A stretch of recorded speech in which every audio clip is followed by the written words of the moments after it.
पक्षियों के काफ़ी कहने पर मीनू चिड़िया ने अपनी गोले की दुकान खोली थी और उसका ये व्यापार काफ़ी अच्छा भला चल रहा था। वाह भाई, मज़ा ही आ गया। इस ठंडी के मौसम में ये मीठे मीठे ठंडे गोले खाने का तो मज़ा ही अलग है। मीनू चिड़िया, मुझे एक और गोला बना दो। वाकई में यार, तुम बहुत मज़ेदार गोला बनाती हो। कालू कौवा भी बैठा मीनू चिड़िया की दुकान पर पक्षियों की भीड़ देख रहा था। वाह रे वाह, इस मीनू चिड़िया का अच्छा धंधा है। कितनी भीड़ रहती है इसकी दुकान पर हमेशा। कमाई भी कितनी अच्छी हो जाती होगी इसकी। बस यही सब कुछ देखते हुए कालू कौवा अगले दिन से अपनी गोले की दुकान खोल लेता है। आओ आओ पक्षियों, जल्दी जल्दी आ जाओ, कालू के ठंडे ठंडे गोले खा लो। कालू कौवा इस तरह बैठा पूरा दिन आवाज़ें लगाता रहता है, पर कालू कौवे की तो बहुत ही कम कमाई हुई थी और उसे बैठे बैठे रात हो जाती है। अरे कालू जी, इतने कम पैसे? मैं सब जानती हूँ आपको। आपने सारे पैसे छुपा लिए और मुझे ये इतने से पैसे दे रहे हो।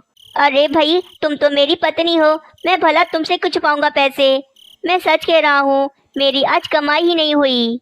मुझे पता है सारे पक्षियों को मीनू चिड़िया के गोले पसंद हैं, इसीलिए कोई मेरे पास नहीं आता।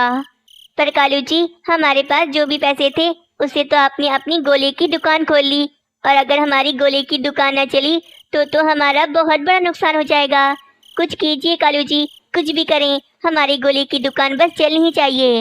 हाँ रानी, कोई उपाय तो सोचना ही होगा मुझे, जिससे सारे पक्षी सिर्फ मेरे पास आएं। वे कालू कौवा और रानी कौवी बस पूरी रात कोई ना कोई उपाय ही सोचते रहते हैं। मिल गया रानी, रानी मुझे उपाय मिल गया। हाय रे कालू जी, क्या हो गया है भाई? इतनी मुश्किल से सोई थी मैं और चीख चीख कर मेरी पूरी नींद ही खराब कर दी। तुम तो बस अपना आराम देखो, यहाँ मैंने इतना बढ़िया उपाय सोच लिया है। तो कालू जी, आधी रात हो रही है, अब अगर आप ऐसे चीखोगे तो गुस्सा तो करूंगी ना मैं। अच्छा ना भाई, मेरा उपाय तो सुन लो, बहुत बढ़िया उपाय है मेरा। मैंने ये सोचा है कि कल से मैं अपने ठेले पर लॉटरी रखूंगा। पक्षी एक गोले के साथ एक लॉटरी की पर्ची उठाएंगे और मैं उस पर्ची में 100 रुपए का इनाम रखूंगा। फिर तुम देखना, लॉटरी की लालच में सब पक्षी मुझसे ही गोले खरीदेंगे और फिर मेरी कमाई बहुत ज़्यादा बढ़ जाएगी। वाह भाई वाह, 10 रुपए के गोले पर आप पक्षियों को 100 रुपए का इनाम देंगे? लगता है कालू जी, अब आप पागल हो गए हैं। पहले ही हमारा कितना नुकसान हो गया, अब और कितना नुकसान करवाएंगे? अरे रानी, तुम पागल थी, पागल हो और हमेशा पागल ही रहोगी। मेरे कहने का ये मतलब है कि मैं शुरुआत में पक्षियों को 100 रुपए का इनाम दूंगा ताकि पक्षी मेरे ग्राहक बन जाएं, और फिर जब पक्षी मेरे अच्छे ग्राहक बन जाएंगे तो मैं सिर्फ महीने में एक ही पक्षी को 100 रुपए का इनाम दूंगा और बाकी सारी लॉटरी की पर्चियां खाली होंगी। अब आई मेरी बात समझ में? अच्छा, अरे वाह कालू जी, उपाय तो वाकई बहुत बढ़िया है। इस तरह तो हमारा धंधा चल पड़ेगा। वे कालू कौवा और रानी कौवी बस सारी रात बैठे लॉटरी की पर्चियां बनाते रहते हैं और ज़्यादातर पर्चियों पर वे 100 रुपए का इनाम रखते हैं। अगले दिन से कालू कौवा अपनी गोले की दुकान पर लॉटरी की पर्चियां लाकर रख देता है। आ जाओ पक्षियों, एक गोला लेने पर पूरे 100 रुपए का इनाम पाओ। एक गोले पर एक लॉटरी। लॉटरी की बात सुनकर काफ़ी सारे पक्षी कालू कौवे की दुकान पर आते हैं। अरे कालू कौवे, वैसे कितने की लॉटरी है ये? कबूतर भाई, ये लॉटरी ऐसी नहीं मिलती, बल्कि आपको एक गोला लेना पड़ेगा। एक गोले पर एक लॉटरी, और पता है लॉटरी के अंदर पूरे 100 रुपए का इनाम है। इनाम की लालच में वे सारे पक्षी कालू कौवे से एक एक गोला खरीद लेते हैं और तोता जब अपनी लॉटरी की पर्ची खोलता है तो उसमें से तो 100 रुपए का इनाम निकलता है। अरे वाह भाई, मेरा तो 100 रुपए का इनाम निकला है। 10 रुपए के गोले पर पूरे 100 रुपए का इनाम। वाह वाह, मज़ा ही आ गया आज तो। हाँ हाँ, मेरा भी 100 रुपए का इनाम निकला है। अरे पर मेरा तो कुछ नहीं निकला, मेरी पर्ची तो एकदम खाली है। अरे तो कबूतर भाई, एक और गोला ले लो और दोबारा कोशिश करो। इनाम की लालच में कबूतर एक और गोला खरीद लेता है और इस बार कबूतर का भी पूरे 100 रुपए का इनाम निकला था। अब तो रोज़ सुबह होते ही सारे पक्षी कालू कौवे की दुकान पर गोला खरीदने आते थे। इसी बात का फ़ायदा उठाकर कालू कौवा अब लॉटरी की पर्ची में इनाम रखना कम कर देता है। पर पक्षियों का क्या था, वे तो बेवकूफ़ थे। फिर भी वे कालू कौवे से ही गोला खरीदते थे। उस कालू कौवे की लॉटरी की वजह से तो मेरा धंधा बंद ही हो गया। कोई भी पक्षी नहीं आता मेरी दुकान पर। बिला वजह दुकान पर बैठने का क्या फायदा। चलो घर ही चली जाती हूँ। ऐसा बोलकर मीनू चिड़िया उदास होकर अपने घर चली जाती है। दोस्तों, क्या आप सब ने इस कहानी को अभी तक लाइक नहीं किया तो जल्दी से कर लें, क्योंकि ये कहानी आगे और भी इंटरेस्टिंग होने वाली है। वहीं कालू कौवे की तो अब ठीक ठाक कमाई हो रही थी। कालू कौवा पक्षियों को लूटकर बहुत ज़्यादा खुश था। अरे मीनू चिड़िया, कहाँ जा रही हो इतनी जल्दी? गोले नहीं बेचने आज तुम्हें? तुम तो रात देर तक बेचती थी ना गोले। कालू कौवे, मुझे तंग मत करो और मुझे घर जाने दो। अब तो तुम घर पर बैठकर आराम ही करोगी। मुझे देखो, मुझे पक्षियों को लॉटरी की लालच में कितना बेवकूफ़ बना दिया है मैंने। मुझे सब पता है कालू कौवे, ये तुम पक्षियों के साथ बहुत गलत कर रहे हो। लॉटरी की लालच देकर पक्षियों को लूट रहे हो तुम। बस बस भाई, मुझे तंग ना करो, जाकर घर में आराम करो। मुझे तो अभी बहुत गोले बेचने हैं। कालू कौवे की ये बातें सुनकर मीनू चिड़िया उदास होकर वहाँ से चली जाती है। पक्षियों को लूट लूट कर कालू कौवे के अंदर बहुत घमंड आ गया है। उसे तो अब मैं बताऊंगी। आज की रात मीनू चिड़िया अपने घर में बैठी बहुत सारी पर्चियाँ बनाती है और उन सब पर्चियों में वे 500 रुपये लिखती है। फिर मीनू चिड़िया छुपके से अपनी 500 रुपये वाली लॉटरी की पर्चियाँ लेकर कालू कौवे के घर में आती है और अपनी सारी पर्चियाँ कालू कौवे की पर्चियों से बदल देती है और कालू कौवे की पर्चियाँ लेकर वहाँ से चली जाती है। अब आएगा ना मजा, जब पक्षियों की 500 रुपए की लॉटरी निकलेगी। फिर अगले दिन सुबह सारे पक्षी कालू कौवे के पास उसका गोला खरीदने आते हैं। अरे वाह, गजब हो गया। इस बार तो मेरी लॉटरी में पूरे 500 रुपए का इनाम निकला है। अरे हाँ, मेरी लॉटरी में भी पूरे 500 रुपये का इनाम निकला है। क्या 500 रुपए की लॉटरी? हाय रे, इतनी महंगी लॉटरी किसने बना दी? उन सारे पक्षियों की ही 500 रुपये की लॉटरी निकली थी और अब कालू कौवे को मजबूरन सब पक्षियों को 500 रुपये देने पड़े थे, क्योंकि अगर कालू कौवा ऐसा न करता तो वे सब पक्षी मिलकर कालू कौवे को बहुत मारते और उसकी दुकान भी तोड़ फोड़ देते। मुझे नहीं रखनी ये लॉटरी वॉटरी, मैं तो बर्बाद हो गया। मैंने जितना कमाया नहीं उतना तो मुझे पक्षियों को देना पड़ गया। हाय रे, अब जब ये बात मैं रानी को बताऊंगा तो रानी तो मार मार कर मेरा कीमा ही बना देगी। मीनू चिड़िया भी कालू कौवे को देखकर बहुत ज़्यादा हंस रही थी। कालू कौवा बहुत अमीर था, जिस कारण कालू कौवा काफ़ी ज़्यादा घमंडी भी हो गया था। वे गरीब पक्षियों को अपने से बहुत ही कमतर समझता था। अरे रानी, ये तुम इस गरीब कबूतर के बेटे को यहाँ पर क्यों लाई हो? तुम्हें पता है ना, मुझे गरीब पक्षी बिल्कुल नहीं पसंद। कालू जी, ये नन्हा कबूतर मेरे राजू कौवे का दोस्त है और आप ये क्या हर समय अमीरी गरीबी करते रहते हैं? हम सब पक्षी हैं और हम सब एक जैसे हैं, हम में कोई फर्क नहीं। फर्क है, बहुत फर्क है। बस मुझे अपने घर में इन गरीब पक्षियों का साया भी नहीं चाहिए। चलो नन्हे कबूतर, निकल जाओ मेरे घर से और आइंदा कभी मत आना मेरे घर में। कालू अंकल, मैं तो यहाँ अपने दोस्त राजू कौवे के साथ खेलने आया हूँ। दोस्ती करने के लिए तुम्हें सिर्फ मेरा मासूम राजू कौवा मिला था। जाओ, जाकर पहले अमीर होकर आओ, फिर दोस्ती करना मेरे राजू कौवे से। बस कालू कौवा उस नन्हे कबूतर की बेइज्जती करके उसे भगा देता है। उसी जंगल में एक मीनू चिड़िया भी रहती थी। मीनू चिड़िया भी काफ़ी गरीब थी। मीनू चिड़िया के 2 बच्चे थे। मानो चिड़े सोनो चिड़िया, आज भोजन थोड़ा कम है। तुम दोनों को आज इसी भोजन में अपना पेट भरना होगा। मम्मा, मुझे ये गरीबी बिल्कुल पसंद नहीं। हमें तो हर चीज़ के लिए तरसना पड़ता है और देखें, हमारे पास तो एक पक्का घर भी नहीं है। इस बेकार से घोंसले में रह रहकर मैं तो बहुत ज़्यादा परेशान आ गया हूँ। हाँ मम्मा, अगर मेरे बाबा जिंदा होते तो भी कुछ न कुछ ज़रूर कर लेते। अपने बच्चों की बात सुनकर मीनू चिड़िया सोचने लगती है। इन बेचारे बच्चों को क्या पता कि इनके बाबा बहुत अमीर थे। अगर वे दूसरे जंगल में मुझसे बिछड़े न होते तो आज हम बहुत ज़्यादा अमीर होते। परंतु अब तो कुछ भी नहीं पता। मैं नहीं जानती कि सोनो चिड़े कहाँ हैं, वे जिंदा हैं या फिर नहीं। वहीं दूसरी तरफ कालू कौवा तो और भी ज़्यादा घमंडी होता जा रहा था। कालू जी, ये केले का बड़ा पत्ता है। ये मुझे मेरे भाई ने दिया था। अगर बारिश में घर की छत का कोई मसला हो जाए तो मैं इसे अपने घर की छत पर लगा लूंगी, ताकि बारिश का पानी हमारे घर में ना आ सके। रानी, ये तुम क्या कह रही हो? हमारा घर बहुत मजबूत है और हम इतने अमीर हैं। अब क्या हम अपने घरों की छत पर ये केले के पत्ते लगाएंगे? अच्छा, दो जरा ये पत्ता मुझे इधर। कालू कौवा वे केले का बड़ा पत्ता लाकर अपने घर के बाहर फेंक देता है। रानी, हमें इस केले के पत्ते की कोई जरूरत नहीं है। हमारे पास बहुत बड़ा घर है। अपनी ये गरीबों वाली सोच तुम बस अब छोड़ दो। कालू जी, बहुत घमंड है आपको अपनी अमीरी पर, परंतु इतना घमंड अच्छा नहीं। क्या पता ये पत्ता हमारे किसी काम आ सके। बस बस रानी, सारा मेरा दिमाग मत खराब करो और चलो घर में। कालू कौवे का फेंका हुआ पत्ता अब मीनू चिड़िया को मिल जाता है। अरे वाह, इतना बड़ा केले का पत्ता! ये पत्ता तो बहुत अच्छा है। और वैसे भी केले के पत्ते तो जंगल में मिलते ही नहीं हैं। ये तो बारिशों के मौसम में मेरे बहुत काम आएगा। बस फिर मीनू चिड़िया वे केले का पत्ता अपने घोंसले में ले जाती है। अगले दिन तोता सब पक्षियों को जोर जोर से आवाज लगाता है।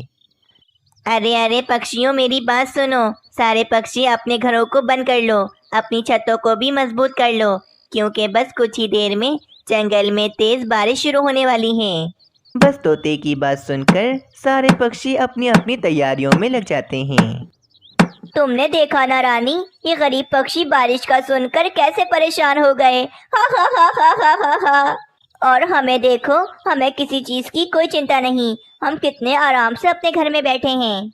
वहीं दूसरी तरफ मीनू चिड़िया ने केले का बड़ा पत्ता अपने घोंसले की छत बनाकर लगा लिया था। देखो मेरे बच्चों, अब हम बारिश में नहीं भीगेंगे, क्योंकि मैंने इन पत्तों को बड़ी मजबूती से लगाया है। मम्मा, बस अब आप भी थोड़ा आराम कर लो, क्योंकि बारिश का सुनकर तो आप कब से काम कर रही थी। कुछ ही देर बाद बारिश शुरू हो जाती है। मीनू चिड़िया अपने परिवार के साथ अपने घोंसले में आराम से बैठी होती है। रानी, तुम यहीं रुको, मैं जरा देख कर आता हूँ कि गरीब पक्षियों ने बारिश से बचने के लिए क्या क्या इंतजाम किए हैं। फिर कालू कौवा वहां से चला जाता है। जंगल में किसी पक्षी ने छाता तो कोई पक्षी फलों को काटकर उसके अंदर बैठा हुआ था। तभी कालू कौवा मीनू चिड़िया का घोंसला देखता है। अरे, ये तो मीनू चिड़िया ने केले का पत्ता लगाया हुआ है। ये पत्ता तो जरूर मेरा है। मेरा फेंका हुआ पत्ता इस मीनू चिड़िया ने ले लिया। इससे अभी बताता हूँ जाकर। फिर कालू कौवा फौरन मीनू चिड़िया के पास आता है। मीनू चिड़िया, ये जो तुमने केले का पत्ता अपनी छत बनाकर लगाया हुआ है, ये पत्ता मेरा है। मुझे वापस करो मेरा पत्ता। कालू कौवे, तुम्हारे पास तो अपना मजबूत घर है ना, तो तुम्हें इस केले के पत्ते की क्या जरूरत है? अगर ये पत्ता मैं तुम्हें दे दूंगी तो मेरे बच्चे बारिश में भीग जाएंगे। मैं कुछ नहीं जानता, मुझे मेरा केले का पत्ता वापस करो। कालू अंकल, आप चले जाओ यहाँ से, हम नहीं दे सकते आपको ये पत्ता। ठीक है, मत दो मुझे ये पत्ता। फिर कालू कौवा उस पत्ते पर जोर जोर से उछलकर उस पत्ते की छत को तोड़ देता है। हाय रे कालू कौवे, ये तुमने क्या किया? आखिर क्या मिला तुम्हें ये सब कुछ करके? आनंद आ गया भाई ये सब कुछ करके। तुम जैसे गरीब पक्षियों को तो इस तेज बारिश में भीगकर मर ही जाना चाहिए। कालू कौवे, तुमने जानबूझकर हमें तंग किया है। देखना, तुम्हें इसकी सजा जरूर मिलेगी। फिर मीनू चिड़िया अपने बच्चों को लेकर वहाँ से चली जाती है और एक गुफा में आ जाती है। मम्मा, मुझे बहुत सर्दी लग रही है। ये गुफा तो बहुत ठंडी है। तभी ही वहाँ पर एक चिड़ा आ जाता है। अरे भाई, ये गुफा में कौन पक्षी घुस गया? मीनू चिड़िया उस चिड़े को देखकर हैरान रह जाती है, क्योंकि वे चिड़ा और कोई नहीं बल्कि मीनू चिड़िया का पति सोनू चिड़ा था। सोनू चिड़े, आप जिंदा हैं? अरे मानो चिड़े, सोनू चिड़िया, देखो देखो, यही तुम्हारे बाबा हैं। कहाँ चले गए थे आप? मैंने आपको कहाँ कहाँ नहीं ढूंढा। मीनू चिड़िया, मुझे दूसरे जंगल के उल्लू महाराज ने कैद कर लिया था। तुम्हें पता है, मुझ पर एक पक्षी ने झूठा चोरी का इल्ज़ाम लगा दिया था, जिस कारण मैं पूरे 5 साल दूसरे जंगल की कैद में रहा। बस जैसे ही मैं वहाँ से आज़ाद हुआ तो मैं फ़ौरन अपने जंगल वापस आ गया। मीनू चिड़िया, चलो मेरे घर। अब तुम इस तरह गुफा में नहीं रहोगी। अब तुम मेरे साथ आराम से बड़े से घर में रहोगी। फिर सोनू चिड़ा अपने परिवार को लेकर अपने घर की तरफ चला जाता है। बारिश काफ़ी ज़्यादा तेज़ हो रही थी। कालू कौवा सब पक्षियों को परेशान करके अपने घर की तरफ वापस आता है तो वे देखता है उसका घर तो पेड़ से नीचे गिर के पूरी तरह से टूट गया होता है और रानी कौवी भी काफ़ी ज़्यादा ज़ख्मी होती है। रानी, ये सब कुछ कैसे हो गया? हमारा घर कैसे टूट गया? अरे बाप रे, हमारा राजू कौवा कहाँ है? वो तो यहाँ कहीं नहीं दिख रहा मुझे। रानी, कुछ तो बोलो, बताओ भाई, कहाँ है राजू कौवा? कालू जी, हमारा राजू कौवा घर के अंदर दब के मर चुका है और पता है हमारे दोनों अंडे भी घर में ही टूट चुके होंगे। हम तो अपने घर में आराम से बैठे थे, अचानक जोरदार बिजली आकर हमारे घर पर गिरी और हमारा घर नीचे ज़मीन पर गिर गया और राजू कौवा और अंडे उसी घर में दब गए। ऐसा नहीं हो सकता रानी, मेरा राजू कौवा मुझे छोड़कर नहीं जा सकता। आप तो कुछ बोलिए मत, ये सब कुछ सिर्फ और सिर्फ आपकी वजह से हो रहा है। ना तो आप घमंड करते और ना ही हमारे साथ ये सब कुछ होता। आपने ना जाने कितने गरीब पक्षियों के साथ गलत किया है, जिसकी सज़ा आज हम सबको भुगतनी पड़ रही है। तभी कालू कौवे को मीनू चिड़िया की बात याद आती है। कालू कौवे, तुमने जानबूझकर हमें तंग किया है, देखना तुम्हें इसकी सज़ा ज़रूर मिलेगी। रानी, तुम ठीक कह रही हो, मैंने अभी मीनू चिड़िया और उसके बच्चों को बहुत परेशान किया था, शायद ये मुझे उसी की सज़ा मिल रही है। अब इस तरह कालू कौवे के पास पछतावे के अलावा कुछ नहीं बचता और कालू कौवे को अपने घमंड की सज़ा मिल जाती है। मीनू चिड़िया बहुत गरीब थी। मीनू चिड़िया के 2 बच्चे थे, सोनू चिड़िया और मानो चिड़ा। मीनू चिड़िया का पति सोनू चिड़ा जब से मरा था, मीनू चिड़िया तो काफ़ी ज़्यादा गरीब हो गई थी। अब सोनू चिड़िया भी बड़ी हो गई थी, जिस कारण मीनू चिड़िया को सोनू चिड़िया की शादी की चिंता रहती थी।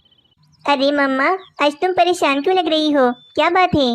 बेटा, अब तुम बड़ी हो गई हो और अब तुम्हारी शादी हो जानी चाहिए, परंतु गरीब पक्षियों के घर तो रिश्ते भी नहीं आते, बस इसी कारण मैं थोड़ी सी परेशान हूँ। मम्मा, मुझे नहीं करनी कोई शादी वादी, आप मेरी वजह से बस परेशान मत हुआ करें। हाँ मम्मा, दीदी की जब शादी होनी होगी तो हो जाएगी, बस आप परेशान ना हुआ करो। बस फिर अगले दिन कालू कौवा मीनू चिड़िया के पास आता है। मीनू चिड़िया, मेरे पास तुम्हारी सोनू चिड़िया के लिए बहुत अच्छा रिश्ता है। घर में सिर्फ चिड़ा और उसकी माँ रहते हैं, इतने अमीर नहीं हैं, परंतु आराम से घर का गुजारा चल जाता है उनका। अगर तुम बोलो तो मैं उनको लेकर आता हूँ। रिश्ता तो मुनासिब लग रहा है, एक काम करो कालू कौवे, तुम उन्हें लेकर आओ। ठीक है मीनू चिड़िया, अब तुम खुश हो जाओ, तुम्हारी सोनू चिड़िया इतनी सुंदर है कि इसे रिश्ते वाले पसंद कर ही लेंगे। अगले दिन कालू कौवा रिश्ते वालों को लेकर मीनू चिड़िया के घर पर आ जाता है। सोनू चिड़िया को देखकर तो मुनमुन चिड़े की माँ जी फौरन से पसंद कर लेती हैं। मीनू चिड़िया, मेरा नाम कोमल चिड़िया है और मुझे तुम्हारी सोनू चिड़िया बहुत पसंद आई है। अरे हाँ भाई, मुझे भी सोनू चिड़िया बहुत पसंद आई है। बेटा तुम तो चुप रहो, बड़ी बात कर रहे हैं ना, जब बड़ी बात करें तो चुप रहना चाहिए। अरे भाई, ये मम्मा तो मेरी बेइज्जती करने का कोई मौका नहीं छोड़ती। मीनू चिड़िया बताओ, कितने खेत हैं तुम्हारे पास और कितने घर हैं? कोमल चिड़िया की बात सुनकर मीनू चिड़िया तो चुप ही रह जाती है। अरे अब बता भी दो मीनू चिड़िया, कुछ पूछा है तुमसे मैंने। हाँ वो कोमल चिड़िया, असल में बहुत पहले ही मेरे पति की एक हादसे में मौत हो गई थी, जिस कारण हमारे हालात बहुत ज़्यादा ख़राब हैं। बस मेरे पास ये एक ही घर है, इसके अलावा ना तो मेरे पास कोई खेत है और ना ही कोई घर। अरे बाप रे, ये तुम क्या कह रही हो मीनू चिड़िया? इतने गरीब पक्षियों में तो मैं कभी नहीं करूँगी अपनी बेटी की शादी। अरे भाई, ये तो जहेज भी नहीं दे सकते। चल मुनमुन, चल यहाँ से फ़ौरन। अरे माँ, ऐसी भी क्या जल्दी है? तुम कहीं तो होने दो मेरा रिश्ता, बस अब तुम ये रिश्ता पक्का कर दो। देखो मीनू चिड़िया, मैं सिर्फ अपने बेटे की वजह से मान रही हूँ और ये रिश्ता पक्का कर रही हूँ, परंतु मुझे दहेज में एक बड़ा सा घर और सब्जियों का खेत चाहिए। अगर तुम ये दे सकती हो तो अभी बता दो मुझे। मुझे मंजूर है, मैं कुछ भी करके एक सब्जियों का बड़ा सा खेत तुम्हें दहेज में दे ही दूंगी। बस फिर वे मुनमुन चिड़ा और कोमल चिड़िया वहाँ से चले जाते हैं। अरे मीनू चिड़िया, ये क्या किया तुमने? तुम सब्जियों का खेत कैसे खरीदोगी? कालू कौवे, बस मैं अपनी सोनू चिड़िया का घर बसा हुआ देखना चाहती हूँ और मैं जानती हूँ कि गरीब चिड़ियाओं को कोई पसंद नहीं करता, इसीलिए इस रिश्ते को मैं अपने हाथ से जाने नहीं दूंगी। बस फिर मीनू चिड़िया अपना वे घर बेच देती है और एक छोटे से घोंसले में रहने लगती है। माँ, ये क्या कर रही हो तुमने मेरी शादी की वजह से हमारा इतना अच्छा घर बेच दिया। सोनू चिड़िया, तुम चुप करो। बस अब मैं थोड़े से और पैसे जमा करके एक बड़ा सा खेत खरीद लूंगी। दीदी, मम्मा ठीक कह रही हैं। बस अब आपकी शादी हो जानी चाहिए। मम्मा, अगर आप कहो तो मैं भी बाहर जाकर किसी काम पर लग जाता हूँ, थोड़े पैसे आ जाएंगे। नहीं नहीं मानो चिड़ी, तुम अभी बहुत छोटे हो, तुम कोई काम नहीं करोगे। बस मीनू चिड़िया काफ़ी मेहनत करती है और दिन रात काम करने के बाद मीनू चिड़िया के पास एक सब्जियों का बड़ा खेत खरीदने के लिए पैसे जमा हो जाते हैं और अब मीनू चिड़िया उल्लू सेठ का सब्जियों का बड़ा सा खेत खरीद लेती है। कोमल चिड़िया, ये देखो, मैंने सब्जियों का खेत खरीद लिया है। अरे वाह मीनू चिड़िया, मुझे तो ये रिश्ता मंजूर है। बस अब हम 1 महीने के बाद सोनू चिड़िया और मुनमुन चिड़े की शादी करवा देंगे। बस अब मीनू चिड़िया भी बहुत खुश हो जाती है। बस इसी तरह 1 महीना भी गुजर जाता है। एक दिन कोमल चिड़िया मीनू चिड़िया के पास आती है और मीनू चिड़िया से कहती है, मीनू चिड़िया, वो मैं बहुत ज़रूरी बात करने आई हूँ तुमसे, जरा मेरी बात सुनो। हाँ कहो कोमल चिड़िया, क्या बात है? तुम तो जानती हो मीनू चिड़िया कि मुझे गरीब पक्षी बिल्कुल पसंद नहीं, परंतु फिर भी मैं तुम्हारी बेटी को अपनी बहू बना रही हूँ। देखो भाई, सब्जियों के खेत से तो काम नहीं चलेगा। कम से कम तुम्हें दहेज में एक सब्जियों के खेत के साथ साथ एक बड़ा सा घर भी देना होगा, तभी मैं अपनी बेटी की शादी तुम्हारी बेटी से करवाऊंगी। हाय रे कोमल बहन, कुछ तो दिया करो, हम गरीब पक्षी हैं। मैंने तो खेती इतनी मुश्किलों से खरीदा है और अब शादी में 1 दिन रह गया है, तो अब आप घर का भी कह रही हैं। तौबा है कोमल आंटी, आपने तो मेरी मम्मा को परेशान ही करके रख दिया है। वैसे मीनू चिड़िया, तुम्हारी बेटी की जबान बहुत चलती है। बस मैंने कह दिया कल मुझे शादी में एक घर चाहिए, वरना कल मैं शादी में ही ये रिश्ता तोड़ दूंगी। इतना कहकर कोमल चिड़िया वहाँ से चली जाती है और अब मीनू चिड़िया काफ़ी परेशान हो जाती है।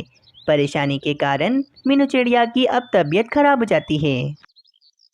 मीनू चिड़िया, तुम चिंता मत करो, मैं अपने पास से कोई ना कोई बंदोबस्त कर लूँगा घर का। नहीं कालू अंकल, आप कुछ नहीं करेंगे, अब जो करना है वो मैं करूँगी। ये कहकर सोनू चिड़िया मुनमुन चिड़े के पास चली जाती है। मुनमुन चिड़े, बस बहुत हो गया, अब मुझे तुमसे शादी नहीं करनी। अरे ये क्या कह रही हो सोनू चिड़िया, आखिर क्या हुआ है, मुझे बताओ तो। फिर सोनू चिड़िया सारी बात मुनमुन चिड़े को बताती है। मुनमुन चिड़े, अगर ये सब कुछ तुम्हारी बहन के साथ हो रहा होता तो तुम्हें तब पता चलता। मुझे तो बस तुम जैसे लालची पक्षियों से शादी ही नहीं करनी। अरे अरे रुको रुको सोनू चिड़िया, मम्मा तो इस तरह मेरे बहुत से रिश्ते ख़त्म करवा चुकी हैं, लगता है वो मेरी शादी होने ही नहीं देंगी। सोनू चिड़िया, मैं तुम्हारे साथ हूँ, तुम्हें घर खरीदने की कोई ज़रूरत नहीं, कल मैं शादी में अपनी मम्मा को संभाल लूँगा।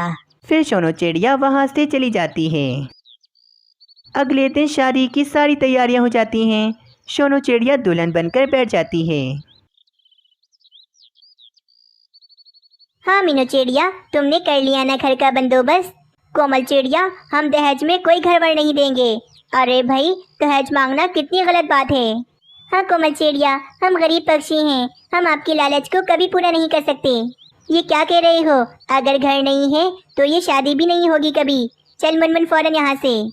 मम्मा बस करो, आप आखिर मेरी शादी होने दोगी या नहीं? आप हर बार ऐसा ही करती हो, इतनी लालच ठीक नहीं। आप कितना ज़्यादा जुल्म कर रही हो मीनू आंटी पर। अरे वाह, अब तुम्हारी जबान भी चलने लगी मुनमुन चिड़े। चलो मेरे साथ फौरन घर, ये शादी कभी नहीं होगी। आपको जाना है तो जाओ, परंतु मैं तो सोनू चिड़िया से शादी करके ही घर आऊँगा अब। तभी वहाँ पर एक चिड़िया आती है और वे काफ़ी ज़्यादा उदास होती है। अरे मेरी बेटी, क्या हुआ, तुम रो क्यों रही हो, क्या हुआ है? मम्मा, आपने मुझे दहेज में कितना ख़राब लकड़ियों का सस्ता घर दिया था, जिस कारण उसकी छत टूट गई। बस छत टूटते ही मेरे पति और मेरी सास ने मुझे घर से ही निकाल दिया। और पता है आपको, मेरी सास महंगे दहेज वाली अपनी दूसरी बहू ले आई हैं। देख लिया मम्मा, आज तुम्हारी गलती की सज़ा मेरी बहन को मिल रही है। कोमल चिड़िया तो ये सब कुछ देखकर काफ़ी ज़्यादा शर्मिंदा हो जाती है। मुझे माफ़ कर दो मीनू चिड़िया, मैंने तुम्हारे साथ बहुत गलत किया, तुम्हें बहुत परेशान किया मैंने। अब बस मैं अपनी बेटी की शादी खुशी खुशी तुम्हारी बेटी से करवा दूंगी। और तो और, मुझे भी सब्जियों का खेत भी नहीं चाहिए। तुम अपनी बेटी को खुशी खुशी जो दोगी, मैं भी उसमें खुश हूँ। बस फिर मुनमुन चिड़े और सोनू चिड़िया की शादी हो जाती है और मीनू चिड़िया काफ़ी ज़्यादा खुश हो जाती है।